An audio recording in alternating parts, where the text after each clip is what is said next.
El libro de Mormón, el libro de Alma, hijo de Alma. Capítulo 24. Los lamanitas atacan al pueblo de Dios. Los antinefileitas se regocijan en Cristo y son visitados por ángeles. Prefieren padecer la muerte antes que defenderse. Se convierten más lamanitas, aproximadamente 90 a 77 a.C. Y aconteció que los amalequitas y los amalonitas y los lamanitas que se hallaban en la tierra de Amulón y también en la tierra de Elam y los que estaban en la tierra de Jerusalén y en resumen en todas las tierras circunvecinas que no habían sido convertidos ni habían tomado sobre sí el nombre de Antinefilei, fueron provocados a ira contra sus hermanos por los amalequitas y los amalonitas. Y su odio contra ellos llegó a ser sumamente intenso, a tal grado que empezaron a rebelarse contra su rey, a punto de que ya no quisieron que fuera su rey. Por tanto, tomaron las armas contra el pueblo de Antinefilei. El rey confirió el reino a su hijo, y le dio el nombre de Antinefilei. Y murió el rey, precisamente el año en que los lamanitas empezaron sus preparativos para la guerra contra el pueblo de Dios.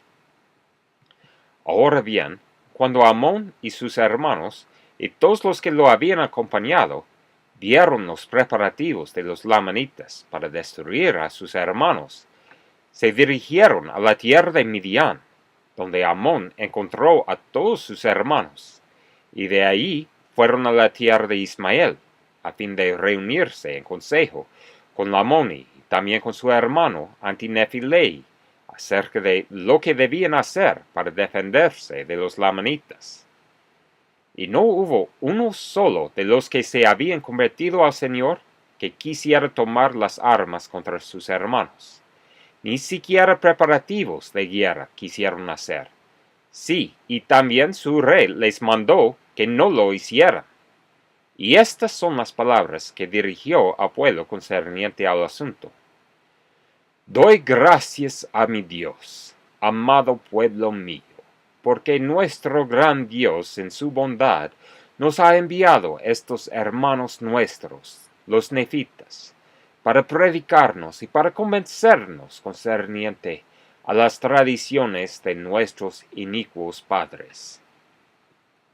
Y he aquí, doy gracias a mi gran Dios por habernos dado una porción de su espíritu para ablandar nuestros corazones, de modo que hemos iniciado relaciones con estos hermanos, los nefitas. Y he aquí, también le agradezco a mi Dios, que por haber iniciado estas relaciones nos hayamos convencido de nuestros pecados y de los muchos asesinatos que hemos cometido. Y también le doy gracias a mi Dios, sí, a mi gran Dios, porque nos ha concedido que nos arrepintamos de estas cosas, y también porque nos ha perdonado nuestros muchos pecados y asesinatos que hemos cometido, y ha depurado nuestros corazones de toda culpa por los méritos de su Hijo.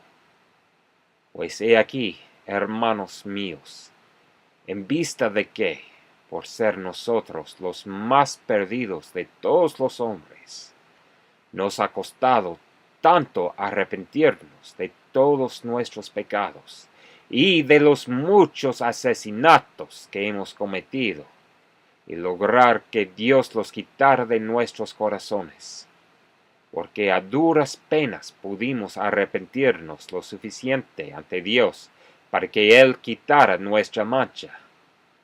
Ahora pues, muy amados hermanos míos, ya que Dios ha quitado nuestras manchas, y nuestras espadas se han vuelto lustrosas, no las manchemos más con la sangre de nuestros hermanos. He aquí os digo que no.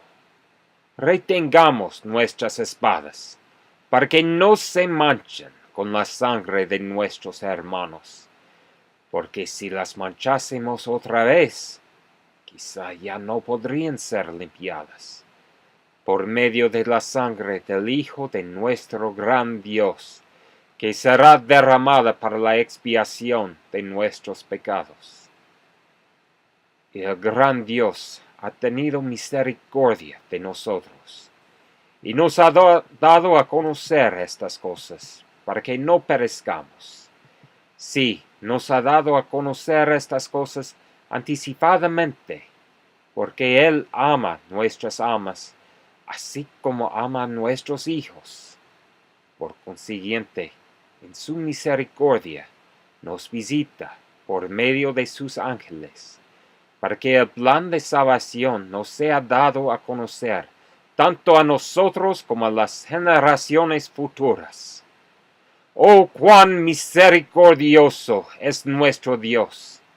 Y he aquí, ya que nos ha costado tanto lograr que nos sean quitadas nuestras manchas, y que nuestras espadas se vuelvan lustrosas, escondámoslas, a fin de conserven su brillo, como testimonio a nuestro Dios en el día final, el día en que seamos llevados para comparecer ante Él, para ser juzgados, de que no hemos manchado nuestras espadas en la sangre de nuestros hermanos, desde que Él nos comunicó su palabra y nos limpió por ello. Y ahora bien, hermanos míos, si nuestros hermanos intentan destruirnos, he aquí, esconderemos nuestras espadas. Sí, las enterraremos en lo profundo de la tierra para que se conserven lustrosas, como testimonio en el último día de que nunca las hemos usado. Si nuestros hermanos nos destruyen, he aquí, iremos a nuestro Dios y seremos salvos. Aconteció que cuando el rey hubo dado fin a estas palabras, estando reunido todo el pueblo, tomaron ellos sus espadas y todas las armas que se usaban para derramar sangre humana, y las enterraron profundamente en la tierra.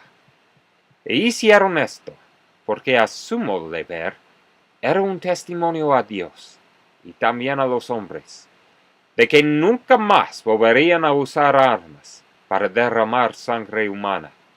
Y esto hicieron, prometiendo y haciendo convenio con Dios, de que antes de derramar la sangre de sus hermanos, ellos darían sus propias vidas. Y antes que privar a un hermano, ellos le darían.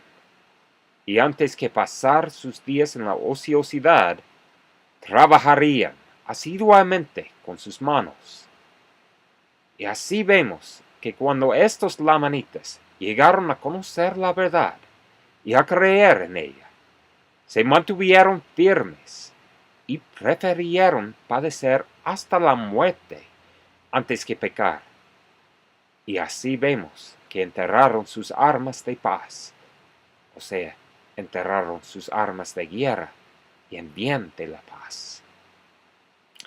Y sucedió que sus hermanos, los lamanitas, hicieron los preparativos para la guerra, y llegaron a la tierra de Nefi con la intención de destruir al rey y poner a otro en su lugar, y también destruir al pueblo de Anti-Nefi-Lei en toda la tierra.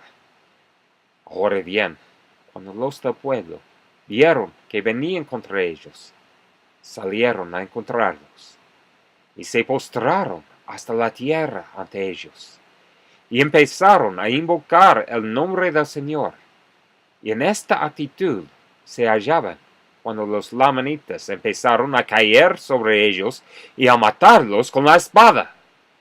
Y así, sin encontrar resistencia alguna, mataron a 1,005 de ellos. Y sabemos que son benditos, porque han ido a morar con su Dios. Y cuando los lamanitas vieron que sus hermanos no huían de la espada, ni se volvían a la derecha ni a la izquierda, sino que se tendían y perecían, y alababan a Dios, aun en el acto mismo de perecer por la espada. Sí, cuando los lamanitas vieron esto, se abstuvieron de matarlos, y hubo muchos cuyos corazones se habían conmovido dentro de ellos, por los de sus hermanos que habían caído por la espada, pues se arrepintieron de lo que habían hecho. Aconteció que arrojaron al suelo sus armas de guerra, y no las quisieron volver a tomar, porque los atormentaban los asesinatos que habían cometido, y se postraron, igual que sus hermanos, confiando en la clemencia de aquellos que tenían las armas alzadas para matarlos. Y sucedió que el número de los que se unieron al pueblo de Dios aquel día fue mayor que el de los que habían sido muertos. Y aquellos que habían muerto eran personas justas. Por tanto, no tenemos razón para dudar que se salvaron. Y no había un solo hombre inicuo entre los que perecieron, pero hubo más de 1000 que llegaron al conocimiento de la verdad. Así vemos que el Señor obra de muchas maneras para la salvación de su pueblo. Y la mayoría de los lamanitas que mataron a tantos de sus hermanos eran amalequitas y ammonitas, de los cuales la mayor parte pertenecía a la orden de los neores.